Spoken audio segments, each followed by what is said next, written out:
Hi, my name is Nick Wood, and I'm speaking from my studio here at the Pharmacy Gallery and Art Space here in Springfield, Illinois. I'm taking this chance to inform you guys about our show called Dreamscape coming up on May 31st and June 1st from 6 to 9 p.m. I would encourage you guys to join us for a celebration of some great local art. We've recently been in this location for a few months now, and there's a handful of members up here working out of the studio spaces, and this is where I spend a lot of my time creating what you see behind me. These are kind of like cerebral mindscapes in a way, so I feel like the theme of the show is kind of like hitting home with a lot of the psychology and thought processes that I typically go through when I'm creating the artwork. Generally, the process is to start with just having a lot of fun and playing around. My ultimate goal is to play and to be really honest at first with almost chaotic mark making, and then it becomes a reaction-based process where I continue to build up layers and then react upon a previous session I've had, and it's kind of a push and pull between each session that I come back to the studio and revisit the painting again. Usually around like 50% into the process is when I start to develop some sort of idea or a concrete theme that I'm going to actually stick to, but I generally start the paintings from the beginning just initiating just pure play and ambiguity. I like to play in a realm of ambiguity, an area with no laws really. And really take on the paint and just enjoy the process of the paint and what it can do, and the reactions I get from the experiments I'm doing, the subject matter I'm playing with.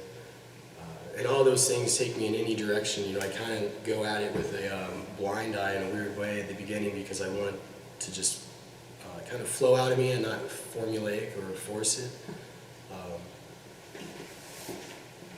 So what I'm playing with here, I kind of had what would be four main masses. These circular, they're kind of biological by nature, and they almost fractal out or kind of grow upon, I let them just grow upon themselves, and it's almost like a cannibalistic approach that I have to my painting process where I just keep eating at the surface and breaking through further and further back and building upon that and trying to, it's a combination of pushing and pulling. And within this environment here, I kind of was trying to create a connection between like these four main masses. This one back here is kind of hidden by that. And this right here is kind of a similar motif, if you want to call it that. It's just something that I've been playing with right now, and they're almost these, it's kind of like a collective consciousness or some sort of spongy or stomach matter, you know, churning up, bubbling up ideas. I guess is kind of what it's reminding me of. Synapses firing in the brain. There's just all kinds of things I'm thinking about when I'm painting, but I'm not really trying to deliberately narrate that idea. It's more about the surface area and the space that I'm creating. And that's what I kind of get into with some of these. I start pushing my darks really far back and start highlighting and pushing saturation near the end of my process. And that, I think, is what starts to develop the visual vocabulary and create some sort of a narrative that I didn't really know was there from the very beginning. It just kind of boils out and comes to the surface. This is fabric. A lot of times I like to take fabric and soak it in like a 5-gallon bucket of water for about an hour or two and get it soaking wet. And then I water down acrylic and do a lot of mark making with acrylic that's been watered down, and sometimes I spray it through an automotive air gun and I'll spray the paint through and kind of give some sort of smoky or translucent layers. But working on it wet allows it to fade and run and bleed and kind of be a little more organic. And then as I get closer to the finishing process, I use less water. I don't paint on wet fabric, and that allows it to actually become more saturated and build up.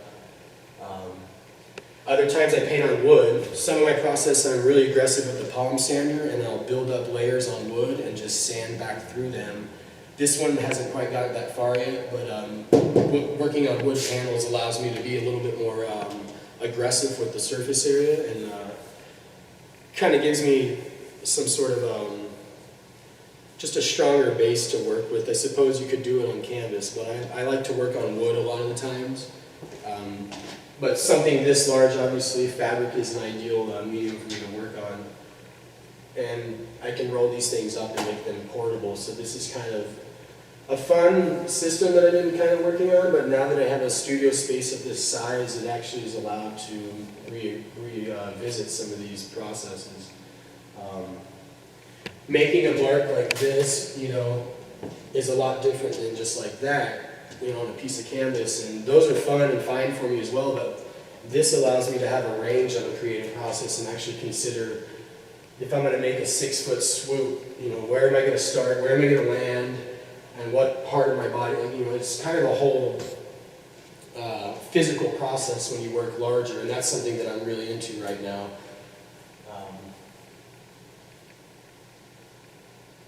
So yeah, that's a little bit of the process I go through, and I work here in the studio, and I encourage you guys to come to the show, the Dreamscape show on May 31st, like I said, and June 1st from 6 to 9 p.m.